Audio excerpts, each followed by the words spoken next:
nkubona nakumenye ntarakurema. Bishatse kuvuga ngo iki? Ibihe byago n'amakuba ubona biri imbere yawe ubona bigutugarije byaje bikererewe. Icyo Imana yavuze yakivuze mbere yo kubaho. Ndafashijwe.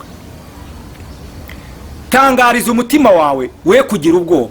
Icyo Imana yavuze kiruta icy'abarozi bagambiriye. Icyo Imana yavuze kiruta isi n'abayikorera bagambiriye.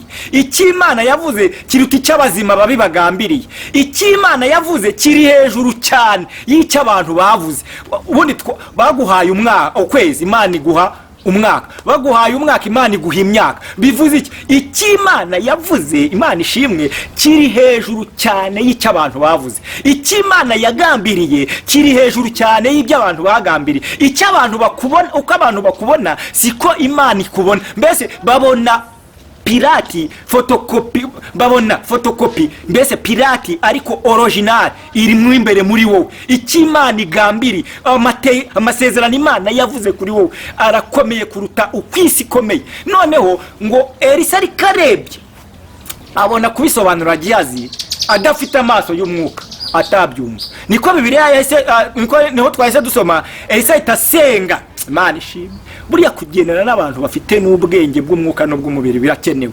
Elisa yararebye arabanga uyu mugabo mubwiye ko hari ingabo zindi zitugose pare raporo we nizabonye yanantera amabuye yakumva ko ari n'igipindi. Bivuze iki? Hari igihe abantu bakubwira, hari igihe Imana igusura cyangwa inakoresheje uweretswe cyangwa ufite amaso y'umwuka cyangwa nawe wareba ukabona Imana yagusura avuga ngo nzakugirira neza. Wareba ubuzima wicayemo ukumva ari igipindi, ariko nkuzana ijambo ry'ihumure. Iby'Imana igambiriye kuri wowe si igipindi nk'uko ubibona. Iby'Imana yavuze si igipindi nk'uko ubibona.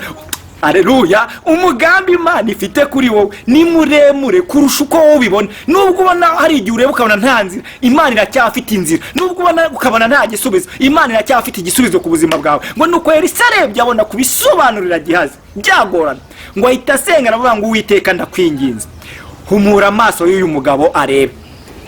Ngo noneho impamvu yarasenze ibyo nuvuga ngo umuntu akubwiye ko ejo uzarya umaze kabiri urara kubyumva byakugora.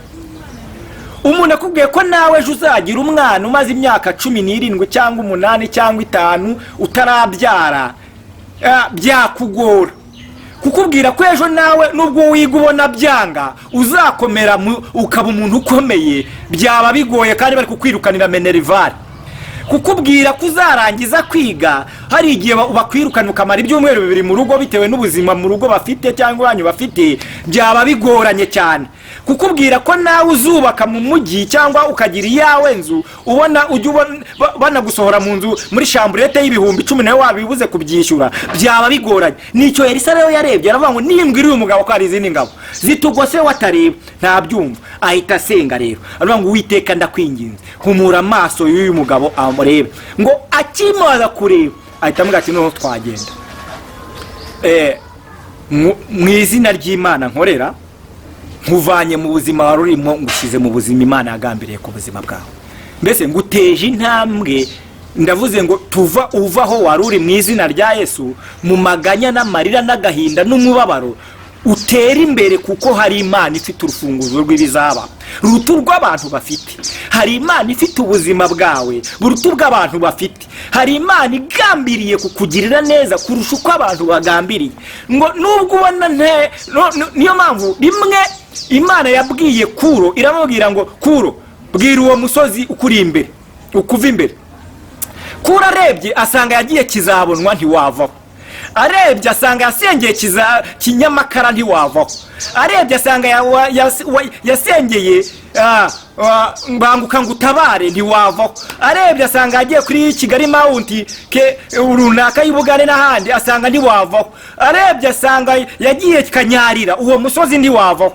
Arabanga Uwite wowe ngewe nakoresheje imbaraga zanjye zose Imana ishimwe wowe tegeka gusa. None Uwiteka itabwira uwo musozi ngo wowe musozi ubundi wiyita iki imbere y'umugarwa wanjye Zerubabeli? Ubu none handategetse hinduka ikibaya. Imana itegeka umusozi warukuru imbere w'uburwayi uhinduka ikibaya. Imana itegeka umusozi wari ukuri imbere w'ubushumeri ubona akazi. Imana itegeka umusozi wari ukuri imbere w'ubugumba wakire kubyara. Imana itegeka umusozi wari ukuri imbere w'ubuzima bwo gupfundikiranya nawe ugira ubuzima. Imana itegeka umusozi